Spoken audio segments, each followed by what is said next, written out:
రాముడి దగ్గరికి వచ్చి రాముడితో కలిశాడు. రాముడితో కలిసిన తర్వాత చెప్పాడు, జరిగిందయ్యా ఇట్లా ఉన్నది, ఇట్లా తీసుకొచ్చానంటే అమ్మ పాపడి బిళ్ళ ఒకటి ఇచ్చింది. మరి గుర్తుండాలి ఆయన పోయి వచ్చినట్టు. అప్పుడు తీసుకొచ్చి ఇస్తే రాముడు చాలా సంతోషపడి, నువ్వు ఇంత గొప్ప కార్యం చేసావాయా. రాజులకి ఏమిటంటే సహజంగా ఏదైనా ఒక మంచి పని చేస్తే వెంటనే ఏదో ఒక బహుమతి ఇవ్వటం అలవాటు. కానీ ఆ సందర్భంలో ఆంజనేయ స్వామి రాముడి దగ్గర ఏమీ లేవు. అందుకు కాబట్టి నేను ఏమి ఇవ్వగలను నీకు అందుకు కాబట్టి అని ఒక్కసారి అలింగనం చేసుకొని, ఈ అలింగనమే నీకు ఒక గొప్ప, అందుకని రామ ఆంజనేయ స్వామి ఇద్దరు కూడా అలింగనంలో ఉండే ఫోటో ఆ సందర్భంలో చిత్రీకరించబడింది. గొప్ప ఫోటో అన్నమాట.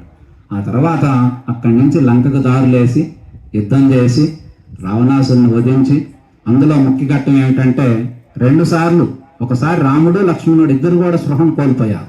తర్వాత మళ్ళీ మెలకువకు వచ్చారు.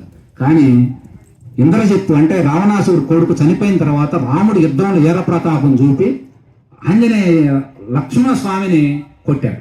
కొడితే ఆయన మూర్ఛిల్లి పడిపోయాడు. పడిపోవడం వల్ల రకం చేస్తే మరణించినట్టే లెక్క. కానీ ఆయన ఎట్లా ఆయన బ్రతకగలడు అంటే సుసేనుడు అని చెప్పి అప్పట్లో ఆయన వైద్యుడు. ఆయన ఏం చెప్పాడంటే, తెల్లారేసరికి దీనికి 3 వనమూలికలు ఉన్నాయా, ఆ యొక్క ఔషధాలు తీసుకొచ్చినట్లయితే వాటి ద్వారా ఇతను బతికించవచ్చు అని చెప్తే ఆంజనేయ స్వామి అప్పుడే మన కొండ ఎత్తుకొని వచ్చేది. ఆయన పోయి అక్కడ చూసిన తర్వాత, హనుమాన్ నువ్వు ఏదైనా సరే తెల్లారేసరికి తేవాలయ్య అంటే ఆయన రేత్రి పోయి ఆ కొండ మీదకు పోయి చూసిండు. ఆ కొండ చూస్తే అనేక రకమైన మూలికలు ఉన్నాయి. కానీ ఆయన కూడా, ఎందుకంటే తొందరగా చేసే పనులన్నీ కూడా అడావుడిగా ఉంటాయి. ఆయన కూడా ఏంటంటే తెల్లారితే ఏమైద్దు, యుద్ధం ఏమైద్దానని కొంచెం ఆందోళనగా ఉండటం వల్ల ఆయనకి ఇవన్నీ కన్ఫ్యూజ్ అనిపించింది. ఇట్లా కాదనుకొని కొండను పట్టుకొని అటు ఇటు ఊపి శిఖరం వరకు చేతుల మీద ఎత్తుకొని వచ్చాడు. అది చూసేసరికి వీళ్ళందరూ వామ్మ ఇంతలా కొండ ఏం తెచ్చిండే స్వామి ఏడగా తెలుసు ఊరు బయట దించని చెప్పి ఊరు బయట దించితే అందులో ఉన్నటువంటి సంజీవిని మూలికలు అవన్నీ తీసి లక్ష్మణ స్వామిని బ్రతికించడానికి ఆంజనేయ స్వామి దోహదపడ్డాడు. ఈ రకంగా అనేక రకమైన కార్యక్రమాల్లో హనుమంతుడు మరి ఆయన కర్తవ్యాన్ని ఏమీ ఆశించకుండా ఎంత ధర్మబద్ధంగా మంచికి సాయం చేయడంలో అంత గొప్పగా ఉండేవాడు. రెండవది స్మర్తవ్యం, అంటే ఎప్పుడు ఖాళీగా ఉంటే అప్పుడు రామ్ రామ్ రామ్ రామ్, రెండో మాటే లేదు.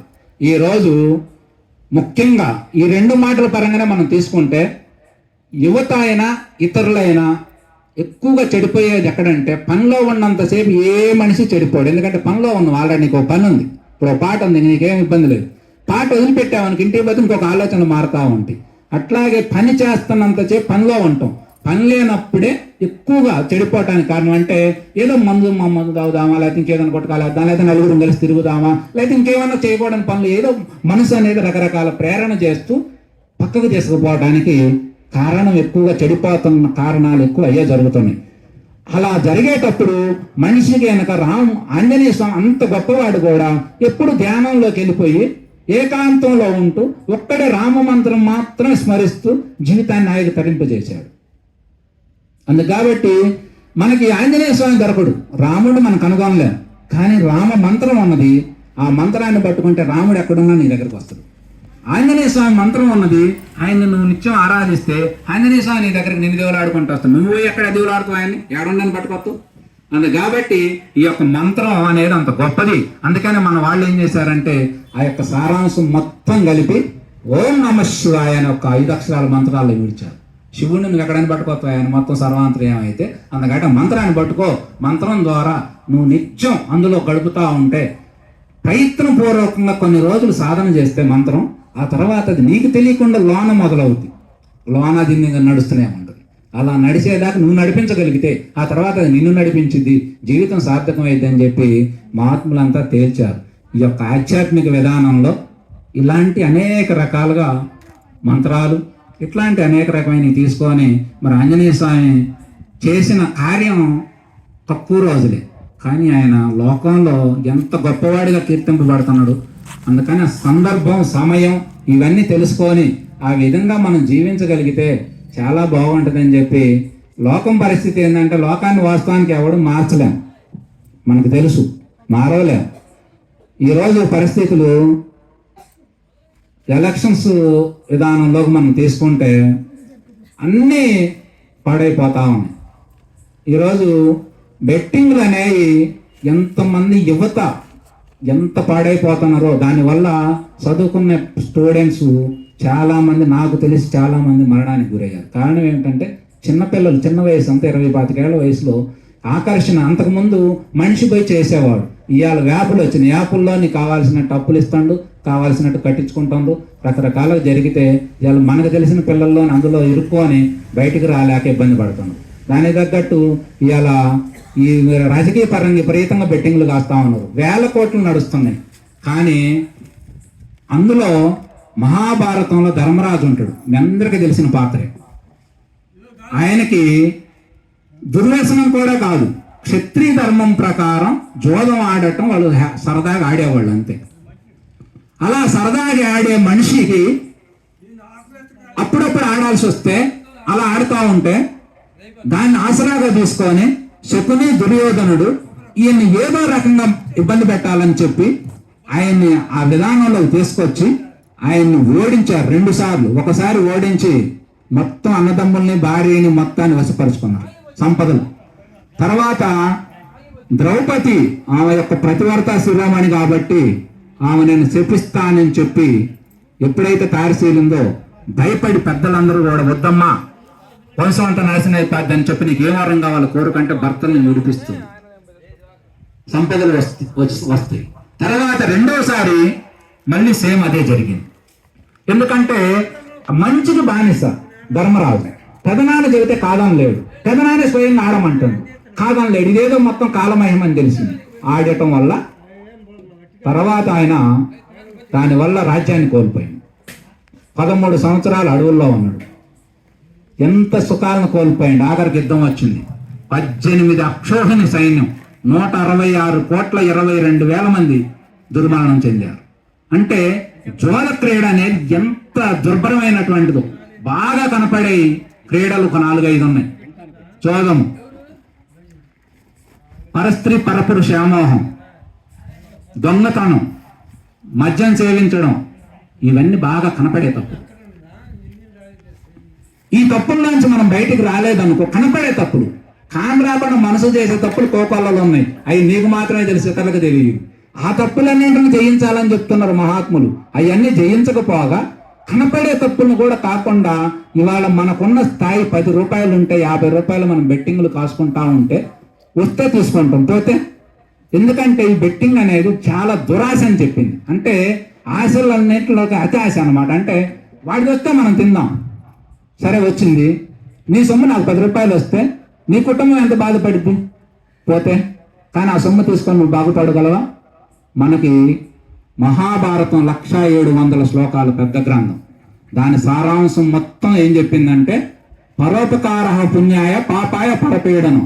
ఎవడైతే ఇతరులకు మేలు చేస్తాడో అదే పుణ్యమయ్యా, ఎవడైతే ఇతరులను బాధ పెడతాడో అదే పాపం అని చెప్పింది. నువ్వు సుఖంగా ఉండాలంటే ఇతరుని సుఖపెట్టాలి, నువ్వు బాధపడదాం అనుకుంటే ఇతరుని బాధ పెట్టని చెప్పి మన గ్రంథాలన్నీ, మన శాస్త్రాలన్నీ మనకు చక్కగా పోసకొచ్చినట్టు చెప్తా ఉంటే, మన దేవాలయ వ్యవస్థ అంతా బంగారాలు మనకు ఈ రకంగా బోధిస్తూ ఉంటే ఎవరు దీని మీద దృష్టి పెట్టకుండా లోకం అంతా గాలి వీసినట్లుగా అనేక రకమైనటువంటి విధానాల్లో చాలా వికృత క్రీడ అంతా యువతంతా పాడైపోతుంది. చాలా ఇప్పుడు వృద్ధాప్యం అయిపోయింది, వయసు అయిపోయిన వాళ్ళ వల్ల పెద్దగా మనకేం ప్రయోజనం ఉండదు. కానీ యువత చాలా దుర్భర స్థితికి దిగజారిపోతా ఉంది, ఇంద్రియాలను జయించలేకపోతా ఉన్నాం, ఓటం పాలవుతా ఉన్నాం. 25 సంవత్సరాలు పెంచుకున్న పిల్లగాడు ఏదన్నా చేయి దాటిపోతే తల్లిదండ్రులు ఎంత క్షోభపడతారు. ఆ తల్లిదండ్రులు పోయి అడగండి, మీకు తెలిసిద్దా బాధ ఏందో. కానీ కన్నిటి కారణం ఎవరు? తల్లిదండ్రులే. ఎందుకంటే నువ్వు పెంచిన పెట్టే వాడు రేపొద్దున అదే తయారయ్యేది, నువ్వు పెంచకుండా ఎట్లా తయారవుతుడు. అందుకని తల్లిదండ్రులు అనేది చాలా బాగుండాలయ్యా, ఈ మంచి చెడు స్పష్టంగా తెలియాలి. అందుకనే ఆంజనేయ స్వామి, రాముడు, అసలు రాముడు నేను దేవుడినే చెప్పాల, రాముడు ఏ పూజలు చెయ్యాల, సందర్భాన్ని బట్టి యజ్ఞాలు చేశారు కొన్ని, అంతే తప్ప మనం ఈరోజు అనేక రకమైన పూజలు చేస్తాం, రోజు భజనలు చేస్తాం, బ్రహ్మాండంగా చేస్తాం. కానీ జీవితంలో మార్పులు రాకపోతే ఏం ఉపయోగం లేదని మహాత్ములంతా తేల్చారు. కాబట్టి మరి ఈ కార్యక్రమాలు చక్కగా ముందుకు సాగాలంటే మంచి ప్రవర్తన, మంచి విధానం. ఇప్పుడు అంతకుముందు ఈ గుడి మీ అందరికీ తెలుసు, గ్రామస్తుల సహకారంతో అందరం కలిసి అద్భుతంగా 3 అంచెల్లో ఒక ఆశ్రమ వాతావరణంలాగా సృష్టి చేసుకున్నాం. ఆ మధ్య మొదట్లో ఎక్కువ ఈ ఆంజనేయ స్వామి జయంతి వచ్చేసరికి కొంచెం నేను ఎక్కువగా చొరవ తీసుకొని చేసేవాడిని. ఇప్పుడు 5-6 ఏళ్ళ నుంచి మన పిల్లగాళ్ళందరూ అసలు నాతో పనే లేదు, మొత్తం వాళ్ళే సమకూర్చుకుంటాం, వాళ్ళే చేసుకుంటాం. ఎంత హాయిగా బరువు లేదు, బ్రహ్మాండంగా. ఎవరికి ఇప్పుడు తలా ఒక 500 ఎంత బరువు అవుతుంది? చక్కగా అందరం కూర్చోండం, చేసుకుంటున్నాం, అందరూ వస్తుంటారు భక్తులు, ఎవరికి తోసిందో వాళ్ళు చేస్తున్నారు, తేకపోయినా కాసేపు ఆనందంగా ఉంటున్నాం, 2 మాటలు 4 కీర్తనలు, ఇదంతా మనం చక్కగా చేసుకోవడం వల్ల ఎంత హాయిగా ఉంటుంది.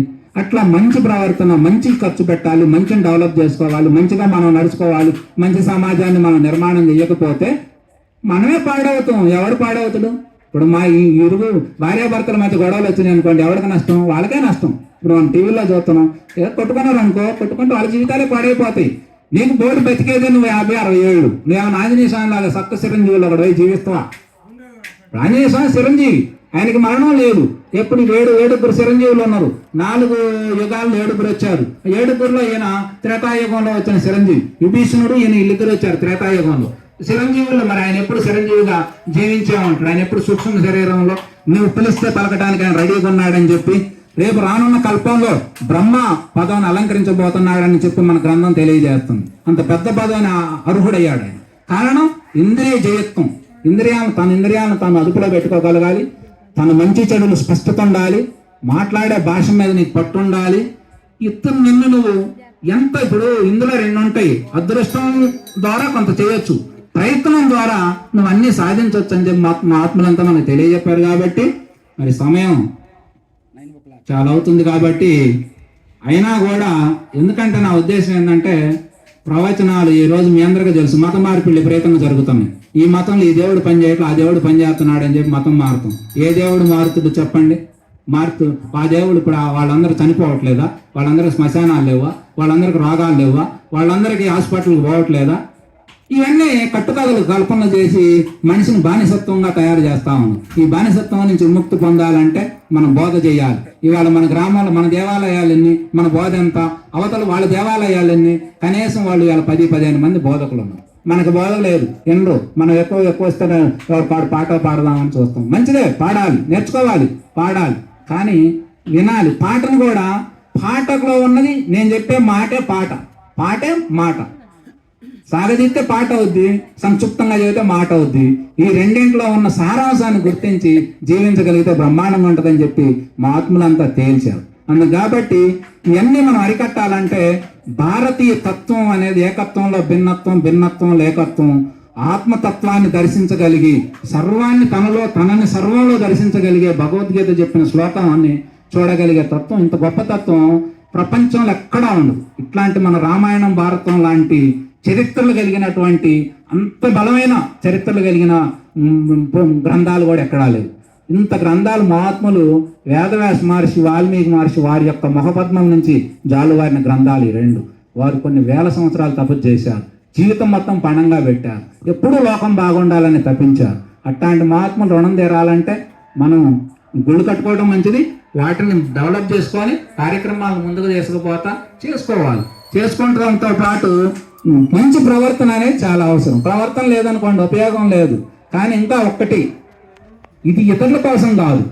ఇప్పుడు నా కోసమే నేను ఈ కార్యక్రమాలు కానీ, ఈ పుస్తకాలు చదవటాలు కానీ, తెలుసుకోవటాలు కానీ, నన్ను నేను ఉద్ధరించాలన్నది నా మెయిన్ పాయింట్. మీరు కూడా మీకోసమే అనుకోవాలి. కార్యక్రమానికి ఇంకొక ఆయన వచ్చి పిలిచినా, మీరు వెళ్ళినా, ఏదైనా మన కోసమే, నీ కోసం తప్ప ఏం లేదు. సృష్టిలో నువ్వు ఇవ్వకుండా ఏది రాదు, నువ్వు ఇచ్చింది ఏది పోదు అని చెప్పి సృష్టి నియమం అనేది కర్మ సిద్ధాంతం అంత గొప్పగా చెప్తామన్నది మనకి. కాబట్టి ఆ కర్మ సిద్ధాంతం, కర్మభూమి, దేవభూమి, మరి వేదభూమి, మన భూమికి ఎన్నో పేర్లు ఉన్నాయి. అట్లాంటి కర్మభూమిలో మనందరం తరించాలంటే మనం చేసిందే మనకు వస్తుంది అనుకున్నప్పుడు మన మాటే మనకు వేదవాకుగా మనం తీసుకొని మన జీవితాన్ని మనం తరింపజేసుకోవాలి. కాబట్టి మరి మంచి ప్రవచనాలు అప్పుడప్పుడు వినాలి, వింటా ఉంటే చెప్పొచ్చు. రేపు మరి కార్యక్రమాలు అయిపోతే రామాలయంలో కూడా బొడ్రాయి దగ్గర మొదలుపెట్టి రోజు గంట ఏదో కార్యక్రమం కొన్ని రోజులు చెప్దామని అనుకుంటున్నా. శనివారం మరి అక్కడ కలుద్దామండి. ఈరోజు వచ్చిన భక్తులందరికీ కూడా హృదయపూర్వక నమస్కారాలు తెలియజేస్తూ, మీ అందరికి కూడా ఆంజనేయ స్వామి ఆయుష్, ఆరోగ్యం, ఐశ్వర్యం, మంచి గుణ సంపదని, ధన సంపద మన కృషిని బట్టి వస్తుంది. గుణ సంపద అనేది మనం సమకూర్చుకోవాలి. సమకూర్చుకుంటే దానివల్ల మనం సుఖంగా ఉంటాం, మన తోటివాడు సుఖంగా ఉంటాడు. మన పిల్లలు మనం ఇచ్చే ఆస్తుల కంటే తల్లిదండ్రులు బాగుంటే పిల్లలు బాగుంటుందని మన గురువు గారు సామెత చెప్పేవాడు. తల్లిదండ్రులు తిట్టుకుంటూ లేస్తే పిల్లలు కొట్టుకుంటూ లేస్తారంట. కాబట్టి తల్లిదండ్రులు ఎంత బాగుంటే పిల్లలు అంత బాగుంటారు అని మనకి తెలియజేస్తా ఉన్నది. కాబట్టి ఆ విధంగా మనందరం బాగుండాలని కోరుకుంటూ మరి కార్యక్రమం మా వాళ్ళందరూ కూడా చక్కగా ప్రసాదాలు ఇవన్నీ బాగా చేశారు. అందరూ కూడా వారందరికి కూడా స్వామి తరపున వారి యొక్క అనుగ్రహం కలిగి అందరం బాగుండాలి, గ్రామం అంతా బాగుండాలని కోరుకుంటూ మరి ముగిస్తున్నా. జై శ్రీరామ్.